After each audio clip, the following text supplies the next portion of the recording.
Coba Anda simak beberapa video berikut ini dan perhatikan pola yang muncul. Pengepul susu sapi di Boyolali, Jawa Tengah melakukan aksi protes karena susu sapi produksi mereka tidak terserap oleh kuota industri pengolah susu. Belum lagi kebutuhan daging sapi yang harus diimpor untuk konsumsi di Indonesia sebesar 266.000 ton.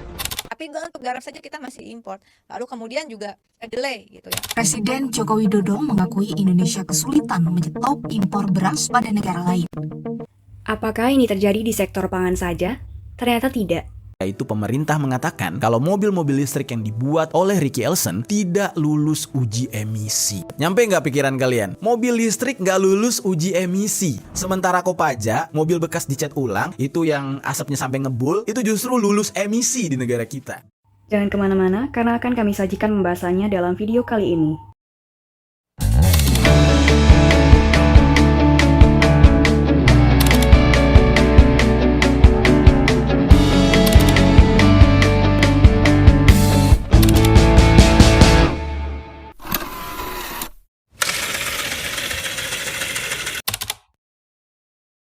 Ini tempe.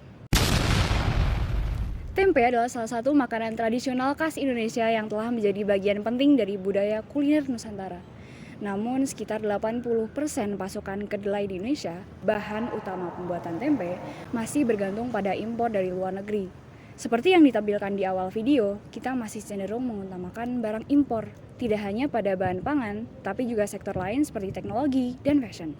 Hal ini menghambat apresiasi terhadap produk lokal yang sebenarnya berpotensi besar untuk bersaing di pasar domestik maupun internasional.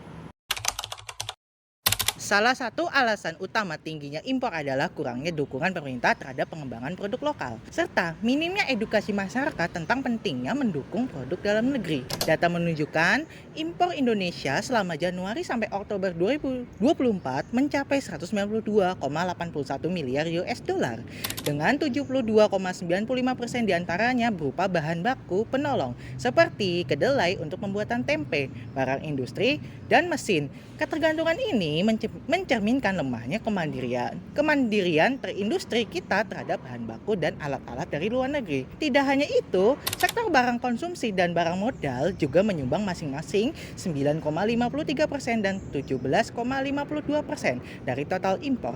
Artinya, kebutuhan sehari-hari masyarakat pun masih banyak bergantung pada produk impor. Pertanyaannya adalah, kenapa kita tidak bisa memproduksinya sendiri dan menjualkannya kepada orang lain? Terkait dengan pertanyaan tadi, mengapa kita tidak memproduksinya sendiri dan menjualkannya kepada orang lain?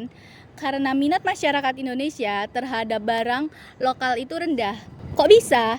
Hal ini berkaitan dengan persepsi masyarakat di Indonesia yang menganggap produk impor itu jauh lebih unggul daripada produk lokal. Persepsi ini tidak sepenuhnya salah, karena masyarakat Indonesia yang masih menganggap stereotip lama yang menyatakan bahwa produk dalam negeri cenderung murahan dan kurang inovatif. Padahal, jika dilihat lebih lanjut, kenyataannya itu tidak berlaku demikian. Di sisi lain, banyak UMKM dan produsen lokal menghadapi tantangan untuk meningkatkan kualitas produk mereka agar mampu memenuhi standar pasar, baik pasar nasional maupun pasar internasional. Namun, karena terkendala kurangnya akses ke teknologi, pelatihan, dan modal, akibatnya produk lokal menjadi kalah saing di mata konsumen.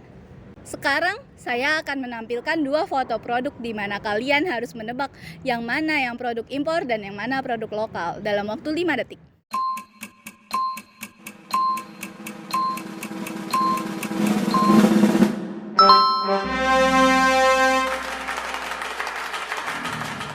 Dari foto tersebut bisa dilihat bahwa sebenarnya produk lokal Indonesia ini pantas untuk bersaing dengan produk internasional.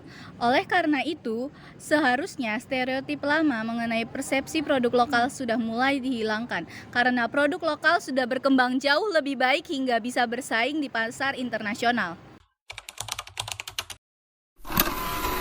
Masalah ini sebenarnya bisa diatasi dengan langkah-langkah yang tepat. Pertama, pemerintah perlu memberikan dukungan yang lebih nyata kepada pelaku usaha lokal, seperti insentif pajak, subsidi bahan baku, dan promosi produk lokal di pasar internasional. Kedua, masyarakat harus lebih diedukasi tentang manfaat menggunakan produk dalam negeri, baik melalui kampanye di media sosial maupun edukasi formal. Ketiga, produsen lokal harus terus berinovasi dan meningkatkan kualitas produknya sehingga mampu bersaing dengan produk impor.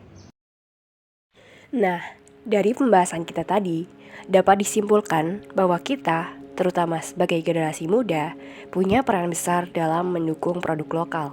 Dengan memilih produk dalam negeri, kita mendapat membantu pengusaha lokal dan ikut berkontribusi dalam pembangunan ekonomi bangsa.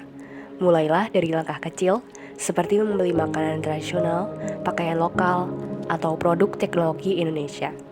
Jika kita bersama-sama mendukung produk dalam negeri, Indonesia bisa menjadi negara yang lebih mandiri secara ekonomi.